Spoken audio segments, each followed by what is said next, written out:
Hello students, कैसे हैं आप सभी का जैसे कि आप सभी को पता है स्टूडेंट कि अब आपका एग्ज़ाम शुरू हो चुका है और आपके हिंदी और इंग्लिश के पेपर हो चुके हैं।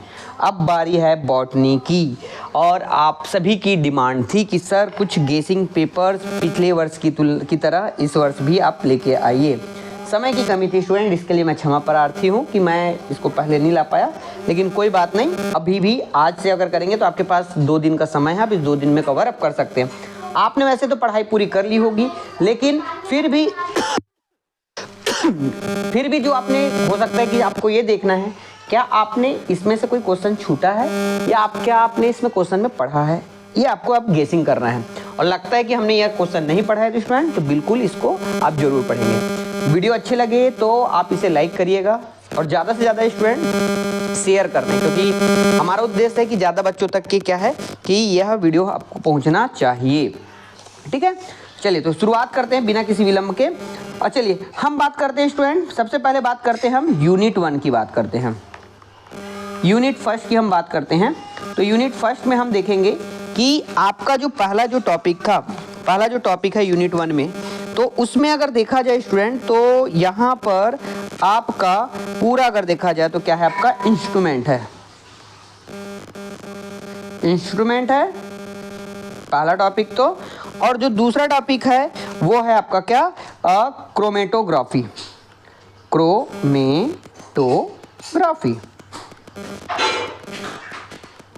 ठीक है, इसमें आपको 2 पोर्शन, या तो आप इंस्ट्रूमेंट को पूरा अच्छे से पढ़िए या तो क्रोमेटोग्राफी को अच्छे से पढ़िए। इंस्ट्रूमेंट में आपको क्या करना पड़ेगा, इंस्ट्रूमेंट में अगर आप पढ़ रहे हैं तो याद रखें आप उसका स्ट्रक्चर को पढ़िए, उसके प्रिंसिपल को अच्छे से याद रखिए मेन, और उसके क्या करिए यूज को याद रखिए। बस ये 3 चीज पे फोकस रहना है आपको। ठीक है, ये 3 चीजों पे ही क्या करना है, आपको फोकस करना है। और रही बात क्रोमेटोग्राफी की, तो क्रोमेटोग्राफी जो होता है स्टूडेंट की अलग अलग तरीके का क्या होता है, आपके पास क्रोमेटोग्राफी होता है। तो मैं सजेस्ट करूंगा कि आप क्रोमेटोग्राफी जो है आप एक बार अगर पढ़ रहे हैं तो इसमें आप लोग जो है एक पेपर क्रोमेटोग्राफी को पढ़ लीजिए। ठीक है, किसको पढ़ने बोल रहा हूं मैं, पेपर क्रोमेटोग्राफी को पढ़ लीजिए। यहाँ से एक क्वेश्चन यहाँ से हो जाएगा। ठीक है, क्योंकि इसमें क्रोमेटोग्राफी के अलग अलग तरीके होते हैं, लेकिन मैं कॉलम क्रोमेटोग्राफी होता है, पेपर क्रोमेटोग्राफी होता है, तथा इसके अलावा अगर आप देखेंगे तो गैस क्रोमेटोग्राफी होता है, और क्या बोलते हैं आयन एक्सचेंज क्रोमेटोग्राफी होता है।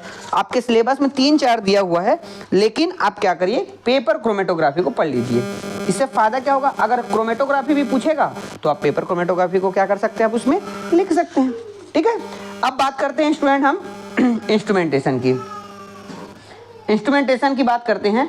तो इंस्ट्रूमेंटेशन की अगर हम बात करें तो उसमें हम देखेंगे कि कौन कौन से टॉपिक को अपने को पढ़ना है। चलिए देखते हैं इसमें इंस्ट्रूमेंट टॉपिक में आपको क्या है। आपके सिलेबस में अगर देखा जाए स्टूडेंट तो 7 टॉपिक है। ठीक है, 7 टॉपिक है, लेकिन अगर उसमें से मैं अगर आपको बताऊं इंपॉर्टेंट टॉपिक्स, तो मेरे हिसाब से इसमें मुझे जो लग रहा है वो है आपका, सबसे पहले तो है आपका सेंट्रीफ्यूज है पहला, अब ये पढ़ लीजिए। ऑटोक्लेव पढ़ लीजिए। तीसरा है आपका स्पेक्ट्रोफोटोमीटर।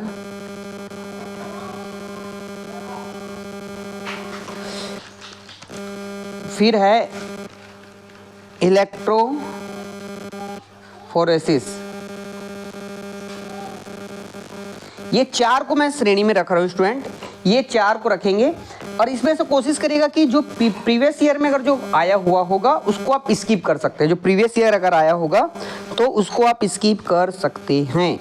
ठीक है ना, क्योंकि क्या होता है कि स्टूडेंट देखा जाए, लेकिन स्किप करने से ज़्यादा बेटर है स्टूडेंट हल्का सा एक नज़र आप देख के चले जाएंगे, तो क्या होगा आपके क्वेश्चन वहाँ पे स्किप नहीं होंगे। तो ये इसमें से 4 क्वेश्चन आप इसमें देख लेंगे। ठीक है, तो ये यूनिट 1 आपका यहाँ पे क्या हो गया, आपका कंप्लीट हो गया। ठीक है, चलिए अब हम बात करते हैं student unit second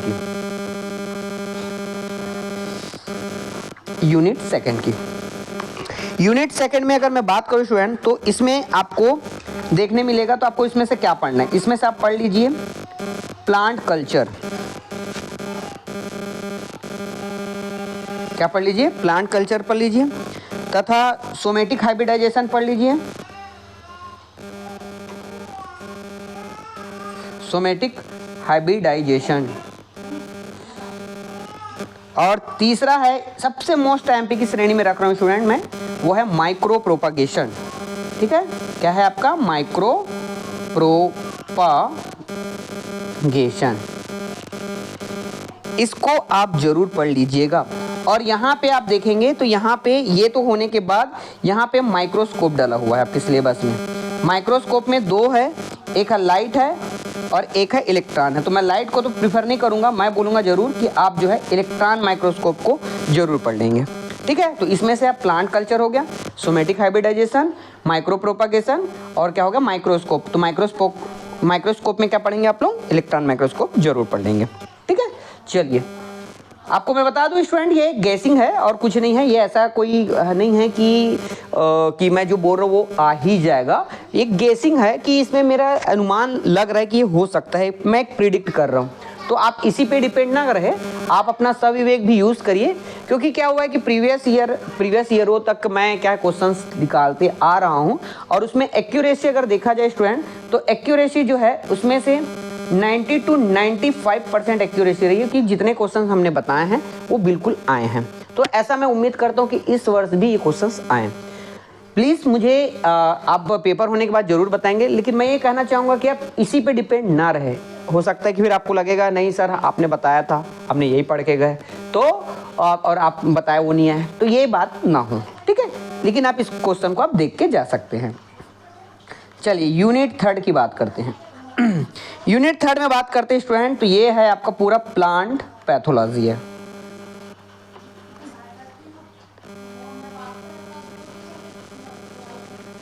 plant pathology में स्टूडेंट सबसे पहला आप प्लांट पैथोलॉजी के क्या याद रखिए?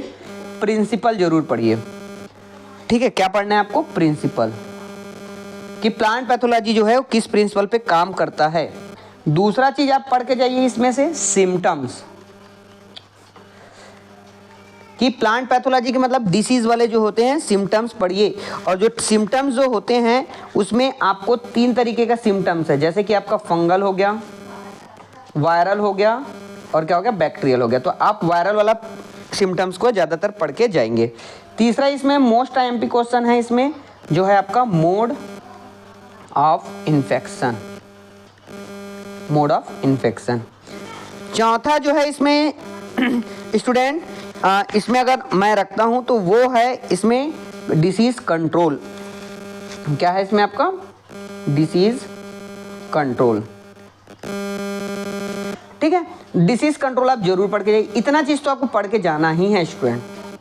ठीक है, अब इसमें बात करते हैं स्टूडेंट, तो डिसीज के बारे में आपको पढ़ाना है। तो आप यहाँ पे एक रस्ट डिसीज है, एक है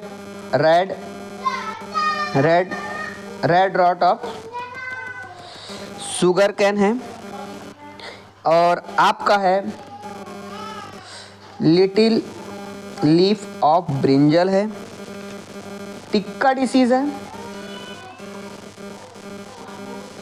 और उसके बाद है आपका blight disease, blight of rice. ठीक है, ये सभी जो है फंगल डिसीज है। ये ब्लाइट ऑफ राइस डिसीज जो है ये आपका क्या है? बैक्टीरियल डिसीज है। ठीक है, एक ही तो इसमें से आप देख लेंगे, इसमें का एक हो जाएगा। और है आपका येलो वेन मोज़ोइक वायरस ऑफ भिंडी, ये वायरस वाला होता है, ये वायरस का हो गया, ये बैक्टीरिया का हो गया। तो एक इसको पढ़ लीजिए, एक इसको पढ़ लीजिए, और इसमें से रेस्ट बहुत आईएमपी है। ठीक है, करना क्या रहेगा स्टूडेंट में? कुछ नहीं करना है, एकदम सिंपल है, ट्रिक बता रहा हूँ, ध्यान से समझिएगा, जिसमें आपका क्वेश्चन छूटेगा नहीं। आप सिर्फ सभी प्लांट के जितने भी मैंने डिसीज लिखा सबके होस्ट पढ़िए और उसके पैथोजन के नाम पढ़िए। ओके, उसके बाद रही बात आपको क्या करना है? सिम्टम्स पढ़ना है, सिम्टम्स पढ़ना है। ओके, एक मिनट रुकेंगे स्टूडेंट, ये जो मैं स्लाइड जो बना रहा था वो शायद थोड़ा सा हाँ वापस आ गया। सिम्टम्स में, तो सिम्टम्स में आप देखेंगे स्टूडेंट, तो अगर आप देखोगे तो आपको मैंने थोड़ी देर पहले बोला था, ये देखो सिम्टम्स पढ़ने यहाँ पे बोला था, यही सिम्टम्स आपको यहाँ पे भी काम आएगा। यही डिसीज कंट्रोल यहाँ पे भी काम आएगा। तो मतलब एक पंथ क्या हो जाएगा आपका, एक पंथ दो काज हो जाएंगे। ठीक है, तो आपको इस चीज को ध्यान में रखना है। ठीक है, इसके बाद हम बात करते हैं अगले इसके यूनिट की। हम बात कर लेते हैं स्टूडेंट अब यूनिट 4 की। यूनिट 4 की, यूनिट 4 की हम बात करते हैं। तो यूनिट 4 में हम बात करें स्टूडेंट, तो ये पूरा इन्वायरमेंटल फैक्टर से, इन्वायरमेंट का टॉपिक है मानता हूं मैं। आप इस टॉपिक में ये समझने का प्रयास करेंगे कि जो भी टॉपिक है उसको, इन्वायरमेंट को क्या हार्मफुल हो रहा है, नुकसान हो रहा है, उसको क्या इफेक्ट हो रहा है, किस पर हो रहा है, प्लांट पर, एनिमल पर और ह्यूमंस पर, और उसके क्या क्या आपके प्रिकॉशंस है। ये सब चीज को बेसिकली है। जैसे अगर मैं सिंपल सा बोलूं, अगर मैं एग्जांपल से समझाऊं, तो जैसे मान लो एयर पॉल्यूशन है, ये बचपन से आप पढ़ते हैं, कोई बहुत बड़ा टॉपिक नहीं है, ये बिल्कुल पढ़ सकते हो। आपको बताना है कि एयर पॉल्यूशन क्या है, आपको बताना है गाड़ी से निकलने वाला धुआं, उद्योग से निकलने वाला धुआं, इससे वायु क्या हो गया, जो श्वास लेने योग्य नहीं है, अवांछित है, वो प्रदूषित हो गया। क्या नुकसान है, क्या नुकसान है, मनुष्यों को भी नुकसान है, एनिमल्स को भी, प्लांटों को भी, हम उसको कैसे बचा सकते हैं, यही सब चीज को लिखना है। ठीक है, तो इसमें अगर मैं देखूं तो आप पॉल्यूशन वाला टॉपिक पूरा पढ़ के जाएंगे, और पॉल्यूशन वाला टॉपिक आएगा, एयर है, वाटर है, ये सब तो बेसिक चीज है, ये छूटना नहीं चाहिए। फिर आ जाइए इसमें, अगर मैं थोड़ा सा इसको लेवल को थोड़ा अप करूं स्टूडेंट, तो आप इसमें और पढ़े हो बचपन वाला टॉपिक जो है green house gases. Green house gases ये जरूर पढ़ के जाइएगा, ये भी इंपॉर्टेंट है। BOD पढ़ सकते हैं आप, यहाँ पे COD है। ठीक है, और उसके बाद यहाँ पे आप देख सकते हो, यहाँ पे फाइटो रेमेडिएशन।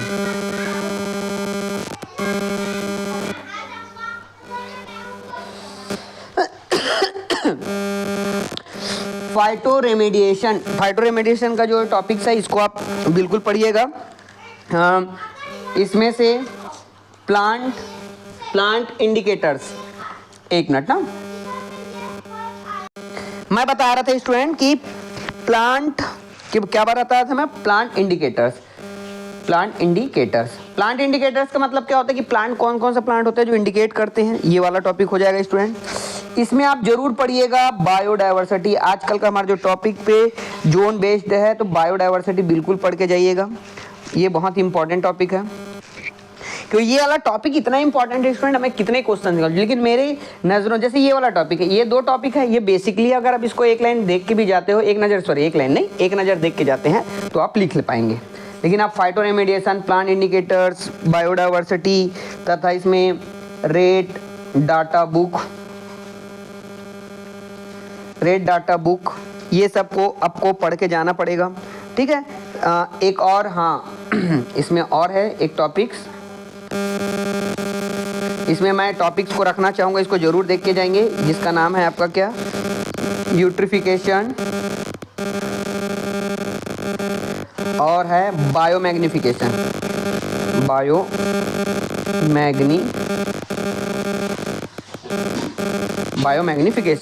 ये सभी जो टॉपिक्स है, इसको आप जरूर देख के जाएंगे स्टूडेंट, क्योंकि इस टॉपिक में बहुत सारे छोटे छोटे टॉपिक्स बनने के चांसेस ज़्यादा रहते हैं। ठीक है स्टूडेंट, चलिए भाई अब बात कर लेते हैं अपन, किसकी बात कर लेते हैं, अब यूनिट 5 की बात करते हैं। यूनिट 5 में आप मीन, मीडियन एंड मोड को जरूर पढ़ के जाइए। सबका डेफिनेशन पढ़िए, इसका यूज पढ़िए, क्या यूज होता है, इसकी डेफिनेशन पढ़ के जाइए, इसके यूज पढ़ के, ये कंफर्म है, एकदम श्योर बोल सकता हूं कि ये आएगा। अगर ये नहीं आएगा तो इसी से रिलेटेड आपको क्या मिलेंगे, आपको मैथ्स मिलेंगे।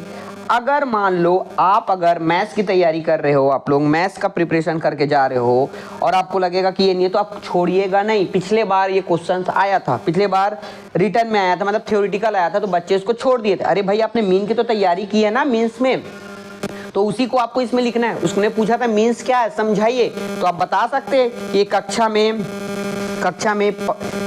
में हिंदी का एग्जाम हुआ, उसमें से 5 बच्चों का औसत जो था, बच्चों ने 25, 24, 23, 20, 25 नंबर है, तो बताइए कि उसका मीन क्या होगा करके। ये आपने पढ़ के गए हो, तो अब इसको बताइए। सबको क्या कर देते हैं, इसको सबको जोड़ देते हैं, और सबको कितना नंबर है, 1, 2, 3, 4 और 5 से भाग दे दिए, आपका आंसर आ गया। यही क्या है, आपका मीन है। वैसे ही मीडियन है। मीडियन के 2 तरीके होते हैं, डायरेक्ट होते हैं और एक होता है शॉर्टकट मेथड होता है। इस तरीके से क्या कर सकते हो, आप उसको याद कर सकते हो। ठीक है स्टूडेंट, मतलब ये है कि यहाँ पे आप अगर यहाँ से अगर आप थ्योरी भी पढ़ते हो तो आपका मैथ्स बनेगा, और अगर आप मैथ्स पढ़ के जाते हो तो आपका थ्योरी बनेगा। एक काम वर्क करिएगा, सबका एक जो है इसका डेफिनेशन लिख के और उसके यूज को जरूर पढ़ के जाइएगा, फिर आपका ये सी यूनिट से क्वेश्चन छूटेगा ही नहीं। अगर गणित जब बना रहे होंगे तो ध्यान रखिएगा कि उसके कैलकुलेशन आप सही तरीके से करेंगे। ठीक है स्टूडेंट, तो ये था स्टूडेंट आपके पेपर वन के जो गेसिंग पेपर बोलना चाहिए, गेसिंग पेपर कहना चाहिए ये। ठीक है, तो उम्मीद करता हूँ कि आपको ये क्वेश्चंस अच्छे लगे होंगे। जो छूट गए होंगे वो आप बिल्कुल रिकवर करिए। समय बहुत कम है स्टूडेंट इस बार। आप सभी को wish you all the best. ये वीडियो ज़्यादा लंबी हम नहीं कर रहे हैं, हम मिलेंगे अब अगले वीडियो में सेकंड पेपर लेकर। सेकंड वीडियो तब बनेगा, ये बनेगा आपके पहला पेपर होने के बाद। जिस दिन आप पेपर फर्स्ट दे के आएंगे उस दिन, या जब भी आप वीडियो में कमेंट जरूर करिएगा कि यस सर ये क्वेश्चंस आए थे। मैं देखना चाहूँगा कि क्या इस बार के क्वेश्चंस फंसे ही नहीं। तो हम मिलेंगे अब अगले वीडियो में सेकंड पेपर के साथ। सभी को पहले पेपर के लिए बहुत बहुत शुभकामनाएं। अच्छे से बनाइएगा, कोशिश करिएगा पूरे 5 यूनिट अच्छे से कवर करें, एक भी क्वेश्चन स्किप ना हो। ठीक है, चलिए मिलते हैं अगले वीडियो में स्टूडेंट, तब तक के नमस्कार।